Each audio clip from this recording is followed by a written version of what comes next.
খতম পড়তে গেছেন 15 জন মিলে, কোরআনে কারিম 2 পারা করে পড়বেন অথবা যে খতমই হোক।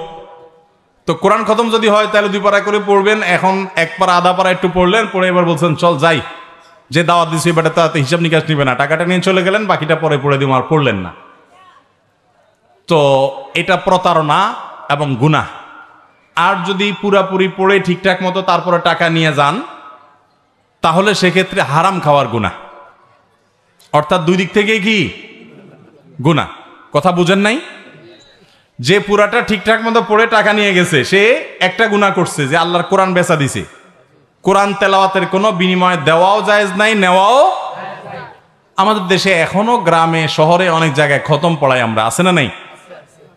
আমি বলি যারা টাকা পয়সা দিয়া খতম পড়ান তাদের আমও যায় ছালাও যায়। কিভাবে আম ছালা যায় একটু ব্যাখ্যা করি। আল্লাহ কোরআনে বলেছেন লাইসা লিল ইনসানি ইল্লা মা সাআ। কোরআনে কারিমে অন্তত 7 জায়গায় আল্লাহ তাআলা এই বিষয়ে কথা বলেছেন। ওয়াল্লা তাযরু ওয়াজরাতুন উযরা উখরা, কারোর পাপের বোঝাও কে বহন করবে না, কারোর সওয়াবের বোঝাও আরেকজন পাবে। যে নামাজ পড়বে সওয়াব সে পাবে। ব্যালেন্স এরকম ট্রান্সফার করা যায়, নামাজের সওয়াব এরকম ট্রান্সফার করা। আমি নামাজ পড়ে বলবো ঠিক আছে আপনার সওয়াব অ্যাকাউন্টে দিয়ে দিলাম, এরকম কোনো সুযোগ।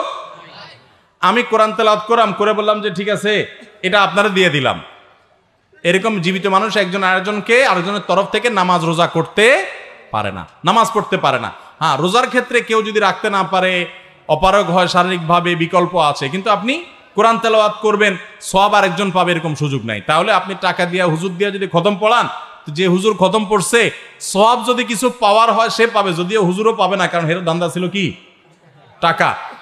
আর আপনি সওয়াব তো পাইলেন না, উল্টা আরো খাওয়াইলেন, টাকাও দিলেন, তাহলে আমও গেল ছালাও গেল। আল্লাহ আমাদেরকে বুঝার তৌফিক দান করুন। নিজের তেলাওয়াত নিজে করবেন, নিজের দোয়া নিজে করবেন।